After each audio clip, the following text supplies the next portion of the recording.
tous les thèmes qui sont abordés par la série, un dans chaque saison, lequel a eu vraiment, vous avez ressenti le plus de trucs et a eu le plus d'impact sur vous?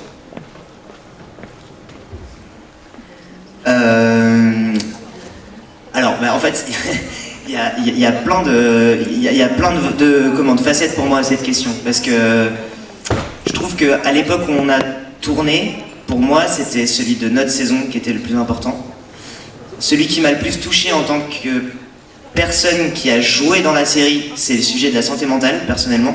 Et celui qui m'a le plus touché en tant que spectateur, c'était sur le handicap invisible. La saison 5 de, je sais pas, ça m'a beaucoup touché parce que je connaissais rien du tout aussi. Donc je pense qu'il y avait une part d'éducation là-dedans.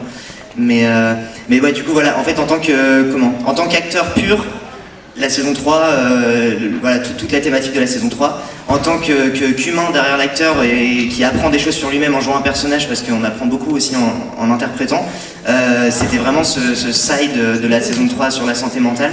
Et en tant que pur spectateur qui reçoit des émotions, c'était la saison 5. Voilà.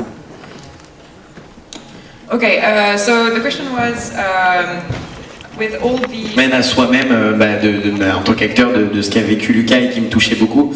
Ce moment où on essaye de se construire une identité, de se trouver, de se chercher, et ce moment où on n'est pas bien avec nous-mêmes parce qu'on ne sait pas comment se définir dans le monde, on a envie d'essayer des choses et on fait face à tout ce que la société nous renvoie.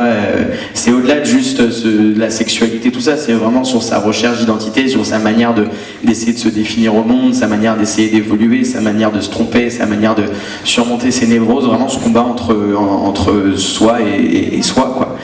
Et après, en tant que spectateur, moi aussi, quoi, je pense que c'est le handicap invisible. Et je pense d'autant plus parce qu'il y avait vraiment une vertu d'éducation.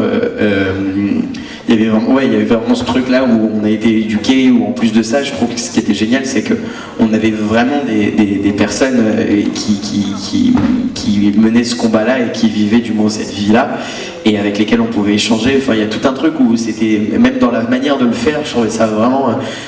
tellement bien, et quoi de mieux que de parler d'une cause qu'on vit, et quoi de mieux que de défendre des personnages dits marginaux dans les séries en vivant ce que vit le personnage.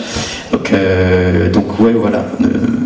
Et puis je rebondis sur ce que tu as dit parce que c'est vrai que c'est hyper intéressant, c'est compliqué comme question vu que, bon, moi déjà j'ai pas encore vu les 2 dernières saisons. Pardon, je t'ai pas du tout regardé, excuse-moi. Ah ça, désolé, c'était une question compliquée. Non mais c'est une super question, mais je rebondis sur ce que dit Axel parce que c'est vrai que dans le point commun à toutes les saisons de Scam, c'est ça, c'est une recherche d'identité par rapport à soit par rapport à rien du tout, mais soit par rapport aussi à quelque chose qui s'est passé dans ta vie, et je trouve que c'est hyper intéressant parce que, enfin je sais pas, même moi, même encore aujourd'hui à 29 ans, je suis toujours dans une construction. Moi aussi, mais je trouve que ce pivot-là au tout début, il est quand même, enfin quand t'es troublé, quand tu sais même plus qui tu es, que t'en reviens à remettre en valeur des questions profondes, que ce soit ta sexualité, tes valeurs, enfin même de l'amitié, de l'amour, de ta religion, bien sûr, pardon, c'est tellement des sujets profonds, et ouais, on parle comme un café tous les deux. Ouais, et du coup ça... Ouais, hier mec, énorme. Ah oui, non mais...